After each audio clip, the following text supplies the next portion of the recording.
On today's episode, we're going to discuss the MLI Select Program, what renos will help you qualify, how we treat new, vacant, and rehab buildings, and what mistakes you need to avoid to ensure you get that high loan to value. With our guest, Ryan Evans from Evna Engineering. Enjoy the show. Hey guys, it's Taco and it's Talk About Investing. So here I brought today's guest and he's got a wealth of information. Anybody is that chasing that MLI Select program, anybody that's chasing the MLI Select program, this episode's for you. So I'll let my guest introduce himself and kind of give us a little background on who he is and where he came from. But this is our best episode yet. All right, Ryan, thanks for coming on the show. Thanks for having me. Appreciate it. So just maybe, I know you've never done one of these, which never is cool. does. It's my first one, people. I apologize. I know No worries. don't know where to look, so I'll be looking at Mark. We're fun. We're exciting. You know, I'll wear a taco hat if that helps for you. Yeah, that's great. So give us, I guess, who you are, what it is that you do, just in general, and then I'll start picking at you for more. I'll start probing for you. Don't worry. I'll keep it going. So my background is I grew up in the suburbs of Montreal, the English part. I always wanted to be an engineer when I was a kid. Didn't really know what that actually meant, but I just said I wanted to build things and everybody was just like, go into engineering. And so that's what I did. And then, you know, after all my years of schooling, I ended up actually getting a job in engineering, kind of in the building sector, which I was really interested in. I got exposed to that in college, working on CAD, drafting designs and whatnot. Awesome. So and then at HVAC, I was exposed to mechanical systems as well. So I really got my nerd on back in college. I got really excited about that. Was there like a specific engineering thing that you fell in love with one over the other? Like engineering is it's like this. Yeah, absolutely. So I'm a mechanical engineer by trade. Okay. That actually stemmed from my history of working as a junior mechanic in the car garage. So I always wanted to go into cars, and then my love affair for buildings actually started in college right after high school. And so I said, oh, this is really cool. And it was the realization that shelter isn't going anywhere. It's one of those three pillars of any society of, you know, shelter, food, and energy and whatnot. So it's like I wanted to be a part of that. And so I pursued mechanical engineering, which isn't specific to buildings. Okay. It's all of the principles of mechanical engineering. So it doesn't really apply to what we do today. That was all learned on the job after the fact.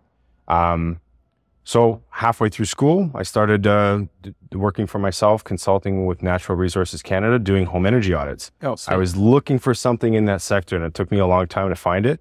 And I finally did it. So I was one of those home energy advisors coming to your house. So let's just so that the listeners and the viewers, what is a home energy audit, just in like a quick 5-second? A home energy audit is someone coming through and helping you plan out a renovation for you to go and make improvements to your building from an energy and a comfort, and then ultimately to help get an incentive from the government. So that was why we were doing it. Okay. So you would go evaluate like how much insulation I have or any air leakage in my old windows. You would do some testing, and if I fixed X, Y, and Z, the governments typically have green energy rebates and they'll give me some money back, right? So we were that part of that process. Okay, cool.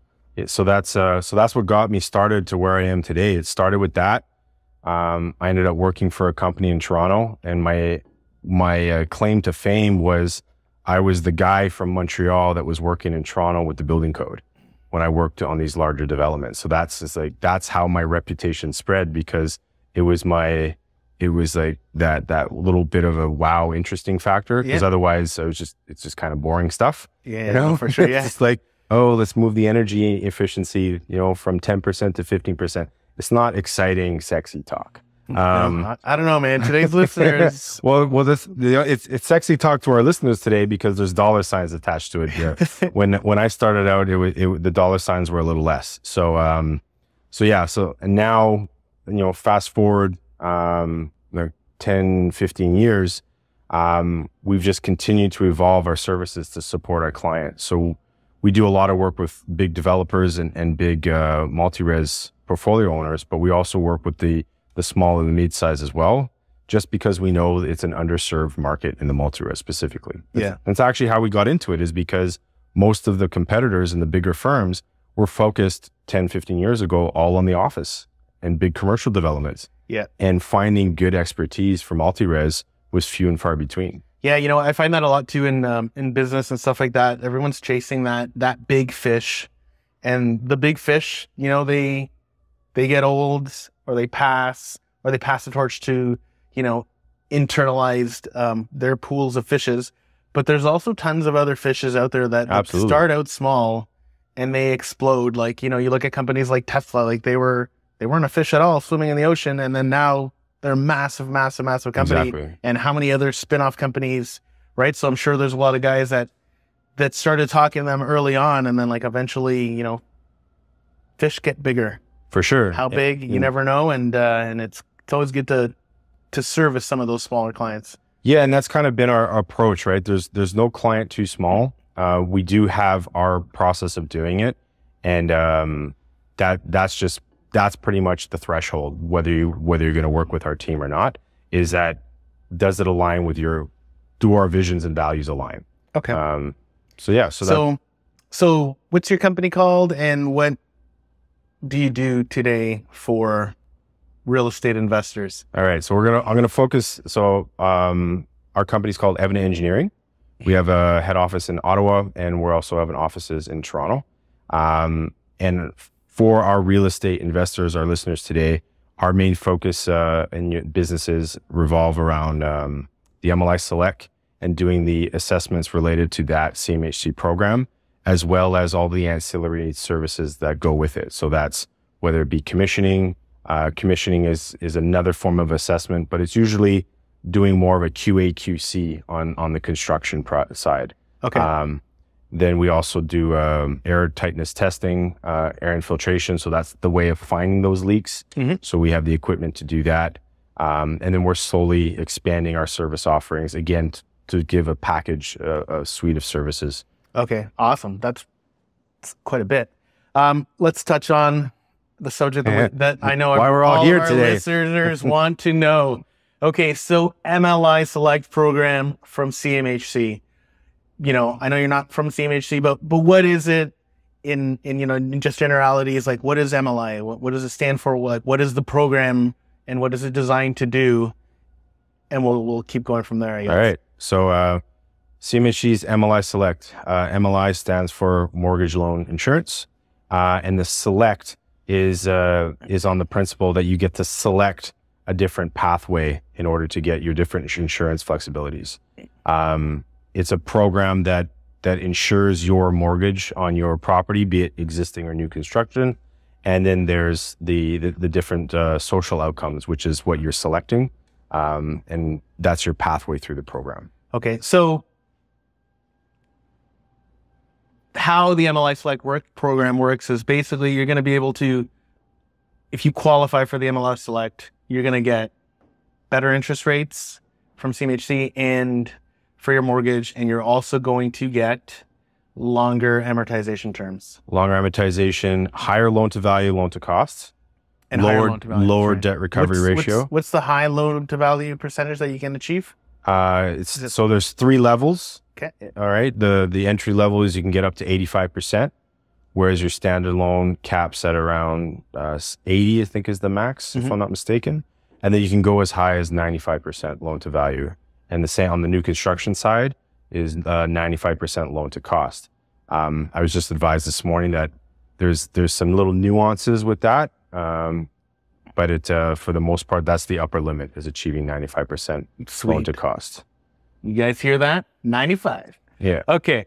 Okay. So that's the MLI Select. So what's your involvement when it comes to the MLI Select program, right? Because that's offered by CMHC, has nothing to do with you specifically. That's right. Outside of your involvement. So what do you do? How does calling you tie into helping investors or people qualify for these programs? So that's a great question. Our sandbox within the program is the energy conservation. We also assist with the accessibility portion of it. So the 3 social outcomes of the CMHC program are affordability, And that's the number one priority from CMHC, by the way. That's their mandate, is to improve affordability in Canada by 2030. Their second objective is energy efficiency and carbon. This is because they're a crown corporation and our country has a 2050 net zero objective. So a little ways away, we're not really thinking about it right now, but all of these improvements and programs are meant to help work towards it. Yeah. Work towards it. Awesome. It's a slow market transition, very slow. And then the third deliverable or the third objective of the program is the accessibility and universal design. And this is for the members of our community that identify as part of the disabled community.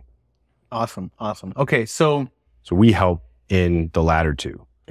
Okay. So you help in the latter two. Okay. So I buy this building, new or old, and if I can improve the energy or improve the accessibility universal requirement or improve the affordability, CMHC will help me get a better mortgage. That's right.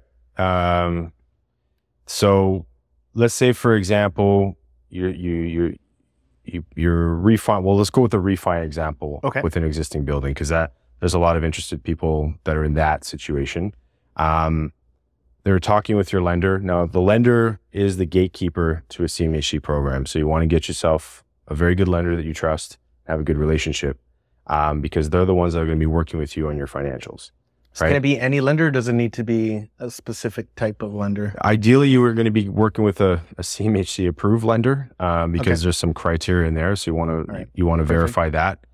So I don't believe it's any lender. So you're going to want to do your homework. Or somebody that's at least lent using the program before, right? So you're not. They're not learning. If they're not learning, if you're explaining the lender more about the program than they are to you, that should be a red flag. Okay. So once you kind of figure out the financials of the project, the affordability component of it is really a financial exercise.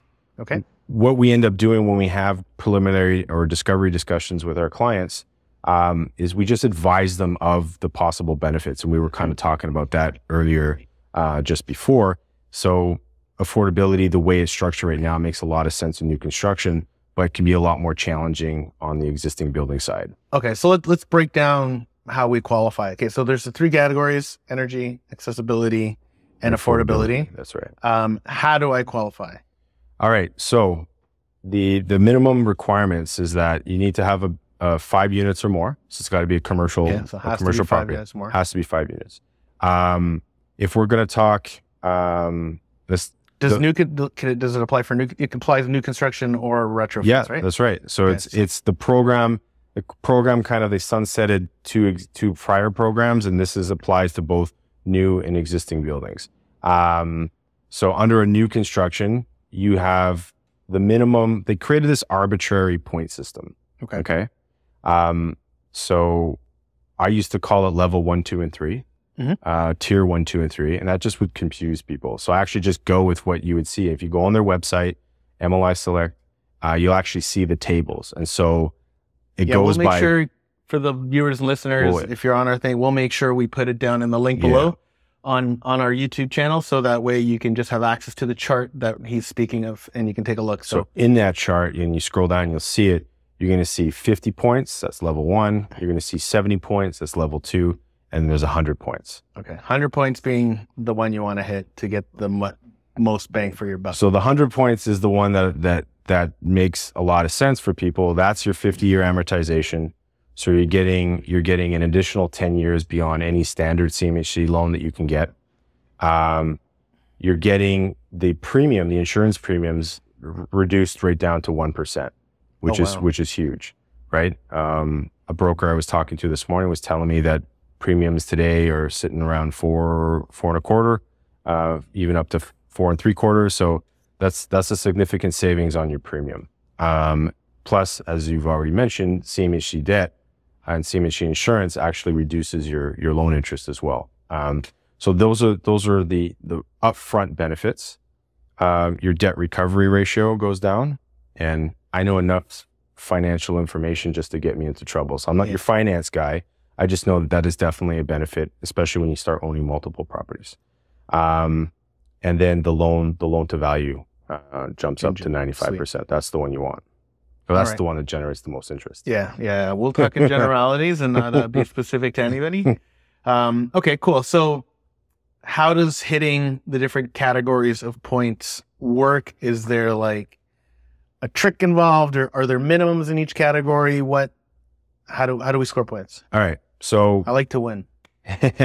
So as I mentioned earlier, the program was geared around affordability. So when you look in the affordability section, you can achieve 50, 70, or 100 points, all from affordability. All from affordability. And that's not by accident. All right. Okay. So that's your first pathway.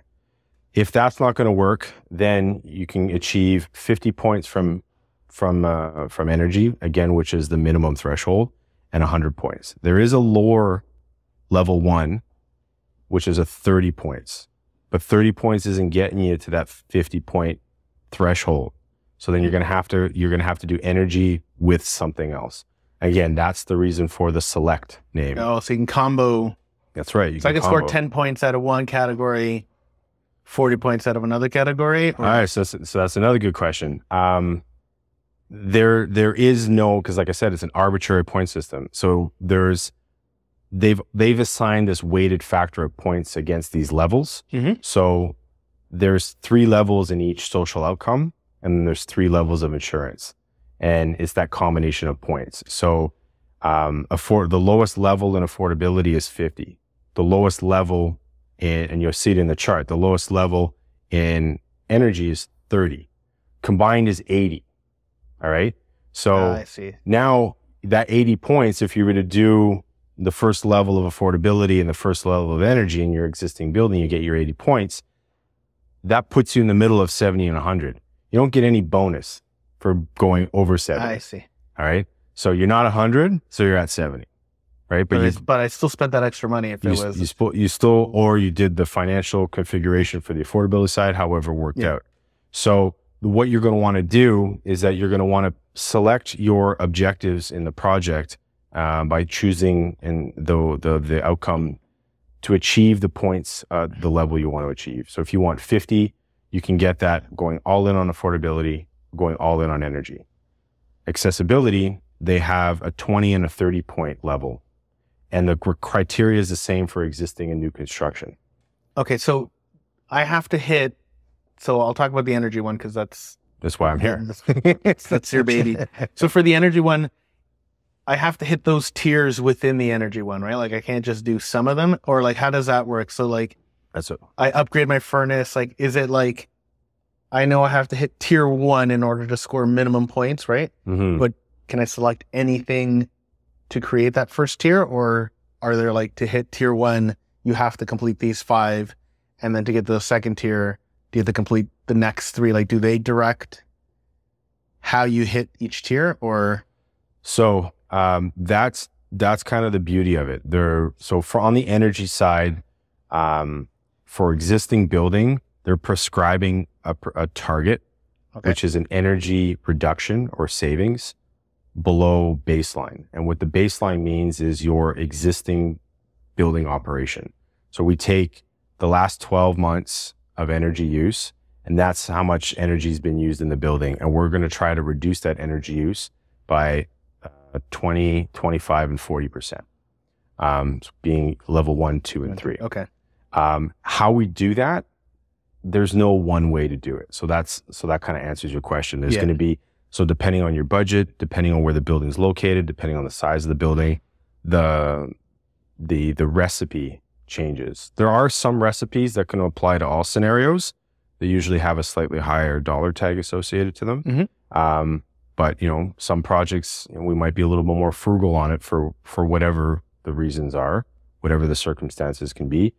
And we have to pick and choose the solutions that make sense for that property. So this is where you come in. You help us that's what establish the recipe so that we can go off, make this delicious hamburger, and then sell it to CMHC for 95% long-term value. There you go. I love that analogy. Yeah, that's pretty much it. We're helping you with that recipe for sure. Okay, so you're helping us with the recipe, and you doing this a lot for investors and obviously like-minded people, you understand that you're trying to make the most cost-effective hamburger for our clients and still achieving the goals that you need to. So you've done a few of these and you can you have an understanding, especially of costs and stuff like that, where it's like you could score 10 points here and it'll cost you $100,000, but you could also score same 10 points here and it'll cost you 50 grand. Exactly. So we started working with this particular program. We started working with when it opened March 2022. But we've been working with the prior program, the rental construction financing, which the predecessor here, since 2008. So it's the same. We've been applying the same process. Right. It's just now where the interest level is on some of the smaller properties that it just financially didn't necessarily make sense before. So our process would be, again, understanding the pain points of the various stakeholders in the project. In an existing building, it's usually the project owner and the operator. Their pain point is clearly cost, right? Right. And anything that we do is coming down to cost. Whether it's how long the project's going to take, that's cost. Whether it's the type of equipment that's going in there or finishings or this, that, always comes down to cost. So we understand that. So that's the reason why we're going to look at different solutions that not only achieve the objective that we were asked to find a solution to achieve, but we'll also show them alternatives so that they can weigh the pros and cons of the different scenarios, and we help guide them through those choices until they come to a decision. And just so the viewers and listeners understand, like the reason you need to bring in their team, Ryan's team here, is because every building isn't the same. How it's losing energy is entirely different. My building and his building, they could have been built in the same years, but at some point one of the owners changed the windows and I didn't. And maybe my pain point to hit those 100 points is going to be changing the windows. And that's going to have a better cause and effect to help me score my energy efficiencies, which is why you guys are so important to this recipe, because you're not making the same recipe over and over again. You're actually making every recipe based on the building ingredients, I guess you could call it, if we're keeping this food analogy. Yeah, exactly. I like the food. Well, it kind of goes with the branding that we got here in front of us. Yeah, the taco. We're gonna switch it up. So we're making tacos here. Exactly. We're making tacos. So we're definitely. I love this analogy. So yeah, sometimes if it's a similar type, multi-res buildings are for the most part a much simpler type of building than a commercial office, and it's just the nature of how it's being used. So there's only a handful of systems that we're going to see in a building, but how you go about making improvements, often we're not just always tweaking what was there. Sometimes we have to go to now replace and evolve that equipment. So that's where the change in the recipe comes in. Okay, sweet. And then, so how does it work? So we've touched on like the kind of retrofit or existing buildings. How does the baseline work? Because my old building obviously can be, I could have no insulation. I could just have double brick. So improving my insulation is going to help me massively. But how does that work with new construction? Right. So the difference between the existing and new construction is that new construction is now compared to code. And the code that the CMHC program is referencing is the National Energy Code for Buildings, the NECB, version 2017. Okay, so they're going back to 2017. I thought it was off current code. The current one would be 2020, and it's just usually because there's a lag in codes, usually about 4 years. So yeah, the current one that's in force, and that's also something to be knowledgeable about, is that anything in new construction, we want to kind of have visibility on what code, what jurisdiction that we're operating in, because in some jurisdictions, you might be applying for CMHC under new construction, but you now also have a municipal requirement to comply with as well, which might conflict sometimes with CMHC. I see. We also have provincial requirements.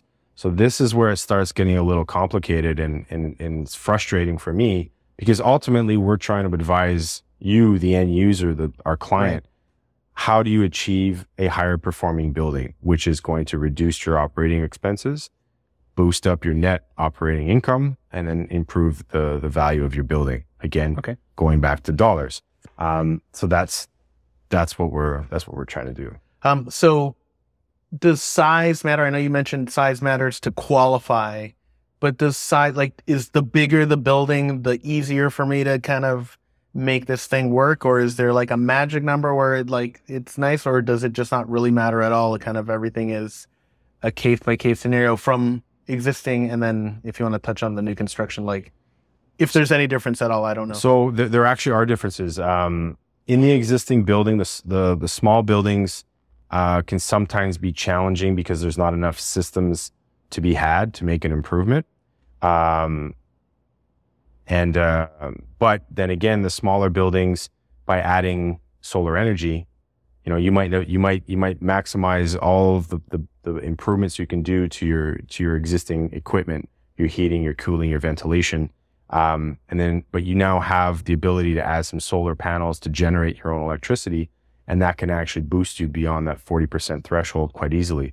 You start getting up into some of the larger buildings, and 6, 7 stories starts becoming a threshold where you typically don't have enough space in your building or even on your site in an area like Toronto where the lots are quite congested. Mm-hmm. You can't do that. So it actually starts getting more and more challenging to use solar energy. So we have to spend more money on the internal side of the internal systems. Okay, awesome. Okay, so does construction, like building type, especially obviously this will apply more to the existing, like is double brick better than wood construction or block construction? Like, is there any differences from, I guess, a savings perspective? Like, should I be trying to chase down double brick construction buildings? Because I know that's going to get me a good energy savings. I don't know, like, do you find like one type of building better to create energy savings on, or is it just kind of all over the place? So in that case, because we're shopping for something, so we're looking at existing buildings, a simpler envelope system tends to actually be less performing. It usually has less insulation. Okay. So the structural elements usually have little to no insulating properties in them. However, they do have impacts when we start talking about thermal bridging. So when you mentioned wood frame versus concrete, and we were talking earlier about steel, depending on how the design of the building is, if you have these really cool structural elements that it's a structural wall, but it protrudes through the envelope, so it does a cross, but now it also acts as a privacy barrier between a wraparound balcony. Well, as that concrete structural element, as an example, kind of goes through that envelope, well, now you've just kind of created a break in that envelope. And so we call that a thermal bridge. So there's ways to go and close that up. But anything that you're going to do in your envelope as an existing building retrofit project is going to be expensive. We tend to see more focus on new construction in higher performing envelope systems. Okay. Usually because it's cost prohibitive on the existing side. So that's something to be mindful of. So the cladding, whether it's brick, whether it's stucco, the cladding itself doesn't have. It's what's behind the cladding. Yeah, whether there's like insulation in behind there or not, or layers of board and batten. Exactly. You've seen some pretty interesting stuff over the years. There's no shortage of things I've seen, and it's not even what I've seen; it's what I've smelt. That you can't unsee.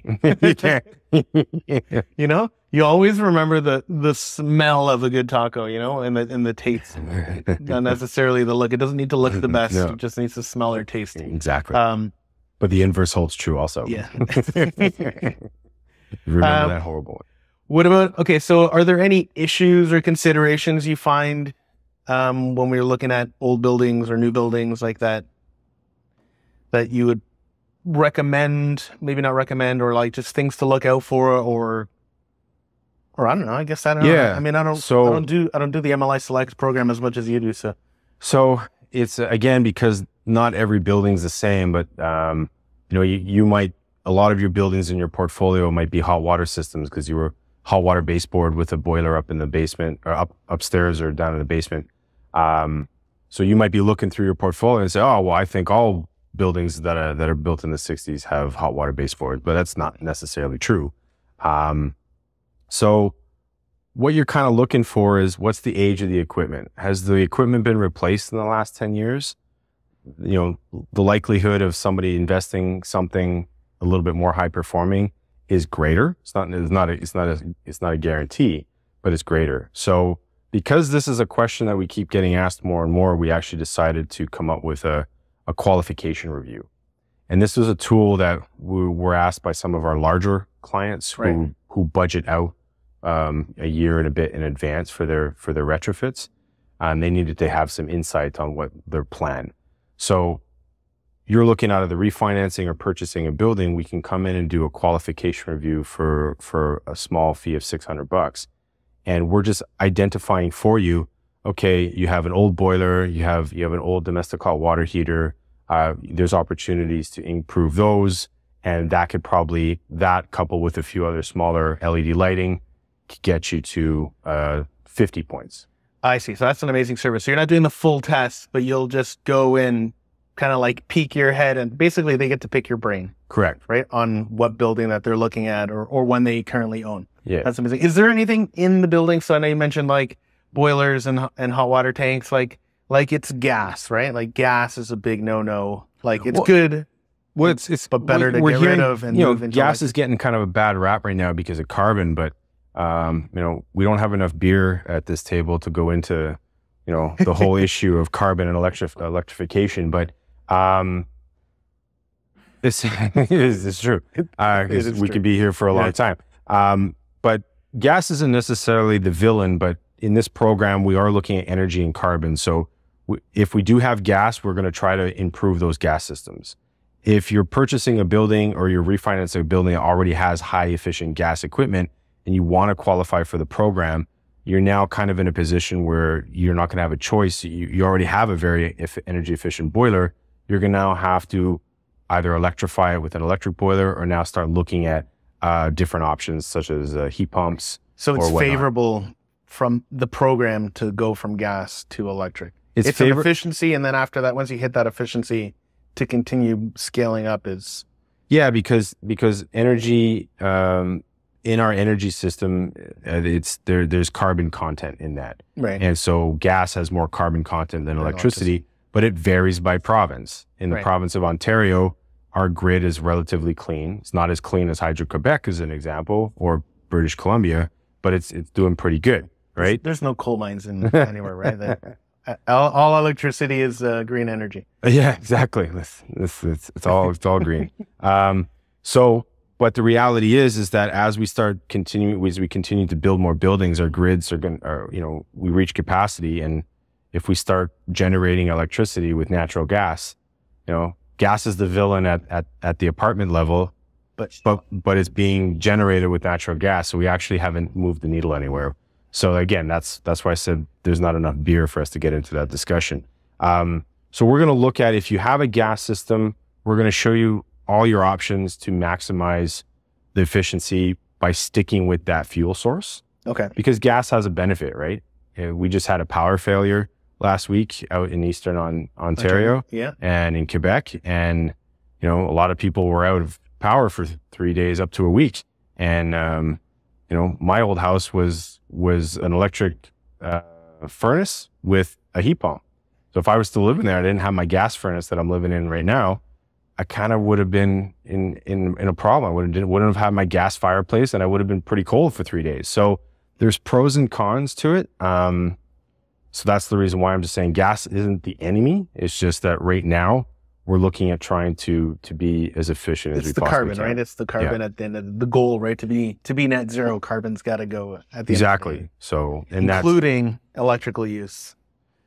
Yeah, right? And ultimately, whatever we're using, we need to offset something with renewable. That's right. Do you have top 5 on the MLI Select categories, things that are quick, easy points? Yeah, absolutely. So in a multi-res building, space heating and domestic hot water use usually represents the large majority of the energy use in a building. Okay. Most of the time is sitting around 70 some odd %. So anything to do with those two systems is a no-brainer. low flow fixtures in your showers, your kitchens and your washrooms, anything that's going to use hot water. That's something you're going to want to look at. That's some low hanging fruit. We kind of spec out what those fixtures look like in more detail, but that's a no brainer. Energy efficiency lighting with LEDs, that's kind of a no brainer now today too.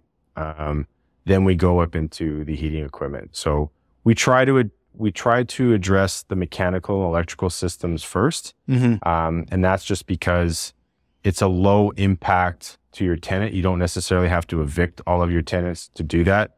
If you weren't renovating and doing a full renovation job, like pretty much why they were bringing you in, because not everyone's doing that. So though that's the approach. If the building needs it, you mentioned windows. Sure, you can do windows, but usually there's just it's in just buildings. No, windows are cheap. Yeah, exactly. Windows are cheap. Everyone thinks like it's as easy as putting them in the house, you know, like just even doing the engineering for the anchors that you got to put in your scissor lifts and stuff, not scissor lifts, your swing stages, right? Like those anchors, you got to get them checked and tested. And then most of these buildings, it's not current. So it's not designed to support current day systems. So you always got to add them. But anyways, I digress. Okay. Are there any, so those are some good ones. Any good ones in accessibility or? So in accessibility, that's not so much a measure. It's like, when's the project going to be more fitting? It's, in my opinion, it's a no-brainer to be addressing accessibility in new construction, because you have a blank page and you're able to design the suite layout and the corridors to check all the boxes, right? And make sure that you're addressing that universal design concept. In an existing building, there are some challenges, and it's usually because of the scope of the project. If you're not able to rearrange suite layouts, the accessibility component is going to be challenging. Yeah, it's tough. A lot of it is having wider corridors and doorways and stuff like that for a bunch of them, right? It's a barrier component, right? It's not just that, because we tend just to think mobility. It's not just the mobility, but mobility is a big barrier. Yeah, right. Even like, I know at some of the buildings, there's like, there's staircases up to it, and that's like, how do you get, sure, you could redesign your suite, but how do you get a person in there, right? And then those layer on the costs, right, for some of that stuff. Yeah. But other buildings that have all of that stuff, and you can just layer on some other stuff, then it becomes an easy win for those. It does, and we have seen some of these conversion projects where they're converting from an office or a church into a multi-res. I think I mentioned earlier, those conversion projects now are going to fall under new construction, despite it being an existing building. It's one of those exclusions or exceptions that is within the program. And we've had a project where there was a basement level, and to build a ramp to go down into the basement level and develop a universal suite was the same cost as building stairs. So they built the ramp, and they were working with our client was working with our accessibility consultant, and they made a beautiful suite in the basement and allowed one more suite to help out our neighbors. That's perfect. Yeah, like I know I'm doing the build in St. Catharines, and yeah, we're definitely looking at all of the accessibility components, since we're starting with a blank slate, and the affordability stuff. I think it's brilliant. These are our neighbors in our community, and they're underserved. So I think you're doing a good thing. It's tough. I mean, my mother's in a wheelchair, and like I never thought, you think Canada's great and stuff like that, but then you start realizing like you can't go to certain places, or you have to like, change your plan in order to go out.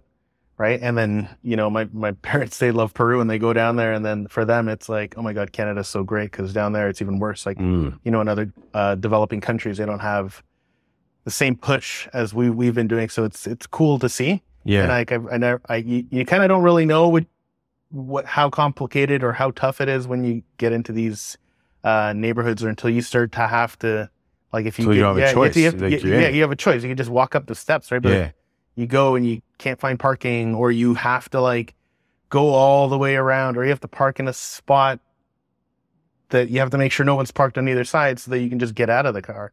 It's crazy. And was your mother always in a wheelchair? No. So that's a key thing, right? Is that when we think of disability from our neighbors, this is, we just think of somebody who might have been born with a disability. But there's a lot of people who, over the course of life, wind up with some sort of disability. And then another thing that we don't like to think about is that as we get older, through aging, we end up having mobility issues. We have vision impairment. We have hearing impairment. These all fall under the category. So whether we want to admit it or not, at some point or another, everyone in our population will fall under the disabled category. And it's not meant to be derogatory. It's like, that's it. You're going to have some sort of disability to work with. Yeah, no, for sure. I mean, I feel it in my knees sometimes when I go to vacation on these resorts and it's just nothing but staircases, man. I was in the military for 15 years and let me tell you. Thank you for your service. The knees have... it's taken its toll. They've carried too much weight. That's for sure. And not just this weight. It's other weight here. Okay. Is there anything else that you want to touch on for like our basically our listeners and viewers are typically real estate investors? So I think the one thing that I just want to share with everyone is that from our lessons learned over the years, and we've been doing this in different sectors now. I've been doing it since 2005. These high performance objectives, and I call them high performance because you're not just complying with code, right? You have to do that. So it's not even a choice, right? So you're choosing to go above and beyond. So that's why I refer to that as a high performance. And this isn't done by accident, right? So I say high performance is not achieved without intent. And which means that you need to have a plan and you need to execute that plan. And then you need to check that you actually did what you said you were going to do.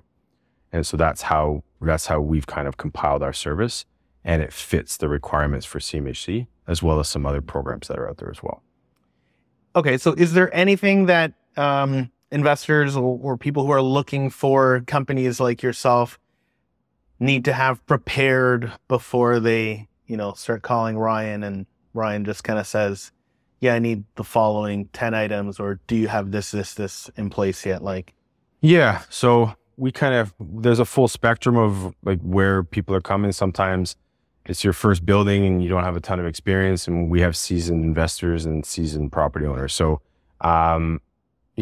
essentially what you're going to really want to have prepared if you're thinking MLI Select and you've seen this podcast, is that you're going to want to have had a discussion with a lender, kind of get your financials, some visibility there, because I'll walk you through the program like what we're kind of high level doing today, but we can't really get into the gritty details until we kind of know what you need, right? You might need that 70 point level for your financials to work. So if we provide you a solution that gets you only to 50, you're still not hitting it. You know what I mean? So that's the first step, is to really kind of get a good sense of what level. Yeah. What level of leveraging or benefit do you need to make for this to make sense? Right. Yeah. Okay. That makes sense. And the other thing I wanted to touch on, which I meant to touch on earlier, but we'll cut it in, is what about, we're doing the performance based on, you said, the last year. Well, so I gave that as an example. Right. Yeah. You're going to use 12 months to judge like its previous usage and then forward with any of the new stuff, and then you can redo your measurements. Mm-hmm. So what about vacant buildings? How does that work? Like I have a client who purchased a house that was on fire, so it's been vacant for a year, it's being sold. Like how does me as an investor, I'm trying to buy this vacant building, how do you guys get your baseline now? How do I get 20% better than something that kind of doesn't exist, I guess? So that's a gray zone. So first we got to clear that with the CMHC, right? Because they do have an occupancy component, and they do come right out and say that they're not the intent is not to go in these vacant buildings that haven't been used for 10 years. Our approach, once we get approval, is that we're using a lot of the new construction codes to and the profiles within the codes. So we would be following a similar approach as if it was new construction and almost doing a hybrid approach. Okay. Because we still have it. So we would look and see what's in the building from an installation perspective. We can still go and do an air tightness testing. Granted that there's no big gaping holes in the wall because of the fire. Yeah. So we use our best judgment there. But anything that the details that we don't have because the building hasn't been occupied, if approved by the CMHC, we then pull some of that from the new construction code. Oh, I see. So it would fall more on the new construction. It's kind of like I call it like a hybrid, right? Yeah. So those types. There's a lot of kind of binary. It's pretty straightforward, or it's not, and then there's a lot of gray. Okay. So the other gray zone are your infill type projects. Those can cause some challenges and stuff. No, for sure. The way the CMHC has set up the program. Okay. And then what about, like how long does this take? Like not the financing side of things, just like from the day I call you and say, hey, look, I have this building, it's coming up for refi. Mm-hmm. I need you to come do your thing and help me figure out my plan so I can call my construction guy and get him in there. Great. So our typical lead time to deliver an assessment is 4 to 6 weeks. Okay. In a pinch, if people are really up against the wall because of a refinance date, depending on the size of the building, if it's a bit smaller, it can be done in a shorter amount of time. But usually we don't want to rush it, because again, we're setting up a plan, and we also want to ensure that people are successful in that plan.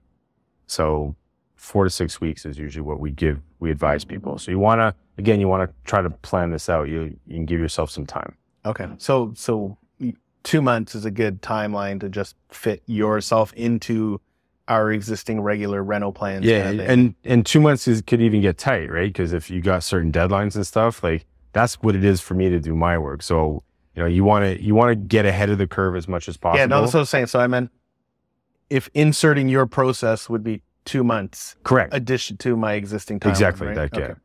All right, cool. Unless anybody's got any other questions, post them down below and I'll pick Brian's brain, or you can email him directly. You said we were having fun. We are having fun. We got through your checklist. I did. It's pretty good. They keep me on track. Okay, so Ryan, thanks for being on our show.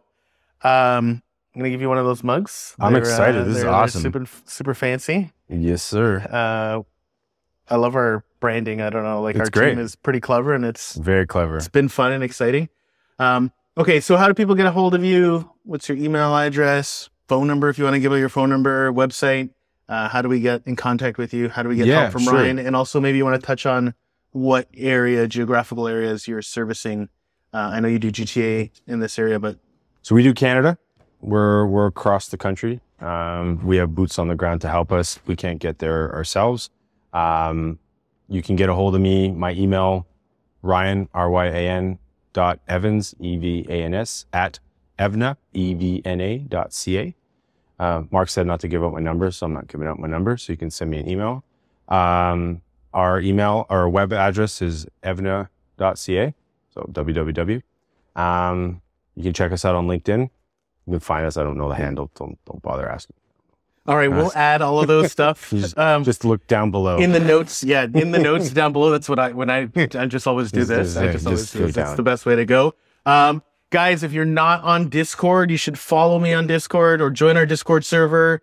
I give out some of my construction management stuff. You get direct access to me. You can ask me any questions. I'm going to put some tips and tricks and stuff that I've learned doing the MLI Select program for clients. I'm going to work with Ryan. We're going to come up with like a cheat sheet, I think, and we're going to offer that only through our Discord server. So if you're interested in this stuff, click the link below or find me on my link tree. We're going to have all that Discord information for you. And again, my whole team is on the Discord server. For those of you who don't know what Discord is, it's just a big giant chat room. But in that chat room, it's designed for gamers and you can categorize stuff. You can create channels. So I'm going to build out an MLI Select channel and I'm going to convince Ryan to join us. Put him on the spot right now.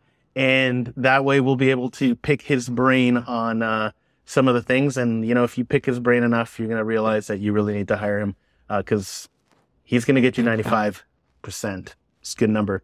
Also, follow me on all my socials, Facebook, Instagram, TikTok. It's at Tacobout Investing. And thanks for watching the show. Have fun, guys. Thanks, Ryan. Thanks very much. Appreciate it, buddy. Appreciate it. Thanks Take so care. much. Hope you enjoyed the show, and thanks for listening. Don't forget to like, subscribe, and share with your friends. Follow me on Instagram, Facebook, and TikTok at Tacobout Investing.